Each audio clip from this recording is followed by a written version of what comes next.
guys, and welcome back to my channel. So today I am so excited to be reviewing my first Christmas horror read of the year, and that is Cain Kills Again, the Second Slaying by Brian McAuley.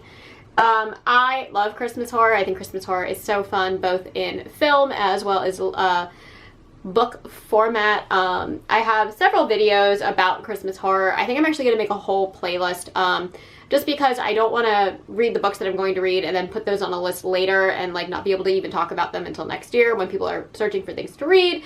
So I will be putting together a playlist on my channel of all Christmas horror books that I have done, which will, I believe, include my review of book 1 from this series, which is Cain Kills, also by Brian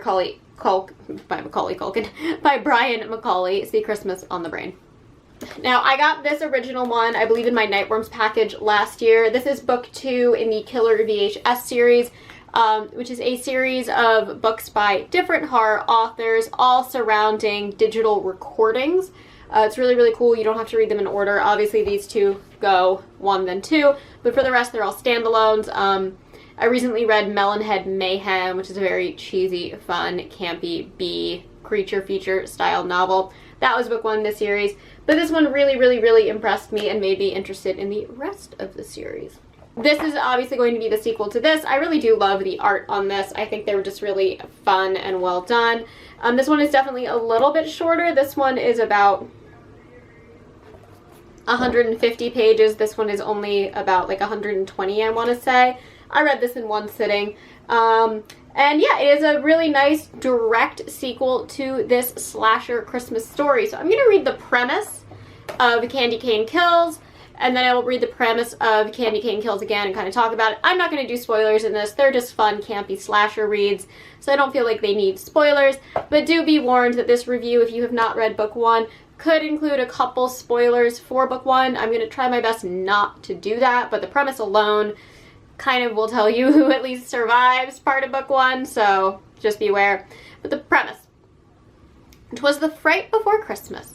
When Austin's parents drag him and his little sister Fiona to a remote cottage for Christmas, he's less than thrilled about the forced bonding exercise. But after learning that their holiday getaway was the site of a horrific crime, this family on the rocks will have to fight for their lives against a legendary killer, because Candy Cane is slashing through the snow with a very long naughty list. Book 1 I thought was fun, campy, very, very slashery. It had a lot of emotional depth. It had characters I really, really cared about.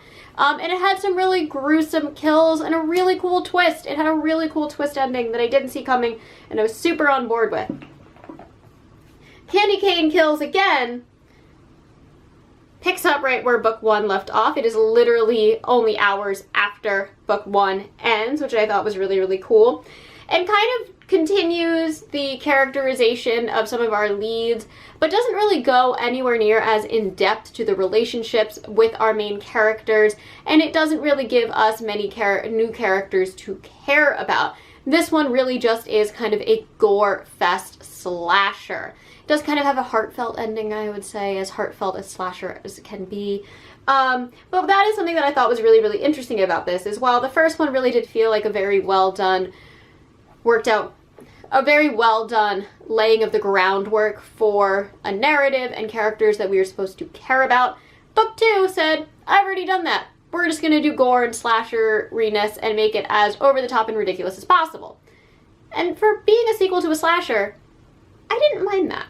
For any other novel, I feel like that would probably get under my skin and bother me, but I knew what I needed to know about the characters from book 1. So just kind of continuing book 2, which honestly I feel like you could read them together as just one like 260 page book and you would be really, really satisfied, because I think the kills in this book are a lot more creative and a lot more interesting and a lot more over the top and kind of what I want from just a crazy slasher film. So I'm going to read the back. You can skip ahead like 30 seconds if you don't want to hear the premise for this, because it's going to talk about who survives in book 1. But it says, she's making a list and chopping it twice. After surviving the horrors of Christmas Eve at the Thornton house, Austin, Mateo, and Fiona head to the Church of Nodland to get some confessions from Pastor Wendell and his congregation. Little do they know that Candy Cane is coming to town to wish one and all a very Merry Xmas.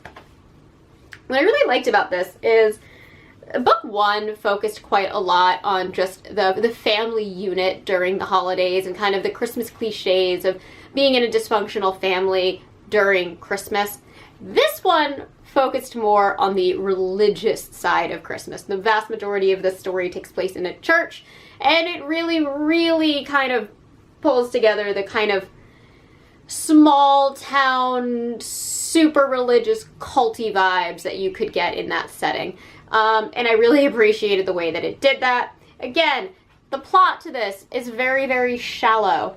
The character development in this, not really there. In fact, the only person who really has her character expanded upon is the lore of Candy Cane. And I actually really appreciated that she's kind of the main focus of this story. We get a lot of chapters from her perspective, more so than we did in book 1. Book 1, we get a lot of her perspective primarily from like video footage. This one we use recordings instead of video cameras, which was definitely a change, but made sense for what it was. So you'll get a lot more like character building around Candy Cane, but beyond that, very, very surface level, just fun, gory ridiculousness. And I really enjoyed it. I don't quite know how I feel about the ending, but I don't really think that matters. I think the ending is kind of this like, forgive the pun, but like way to tie the story up into a neat little bow, and I kind of don't want that. I want more from this because I love these slasher stories, especially when they really are just cheesy face value slashers. That's what I love about Clown in a Cornfield so much. It's not that deep, it's just fun, and that's what you get with this. This is something that I could see myself reading both of these back to back every single year and getting just like the fun, family dysfunctional slasher horror of Christmas Eve into the going to church on Christmas morning mayhem, if you put a slasher there, all with the same character. Candy Cane's a really intriguing slasher villain. I feel like kind of in the vein of like Jason Voorhees. She does have this very tragic kind of sympathetic backstory, which makes you want to learn more about her. She's not really the Michael Myers where it's just this kind of force of evil. There is this motivating, driving force that I think compels her to do what she does. Again, because it really is just in this one setting and it is a direct sequel, literally a day after the first book, you don't get to learn too much more about the town and the corruption in the town. And that was one of the things that I really loved about book 1, was the kind of intricacies of the town and the family's dynamic. And I missed that with this book because there are certain characters that didn't make it through the night. So that kind of becomes a thing. There's definitely a strong character development and a really intriguing setup in this novel, where this one, again, and I'm repeating myself now, really just lays into the gore, has some really brutal kills where I was literally like, oh my god, I can't believe that was written like that. So it's interesting, and it's much more formulaic than the first one. This really is kind of introduce a character, explain why they're bad, have like a really grotesque kill happen.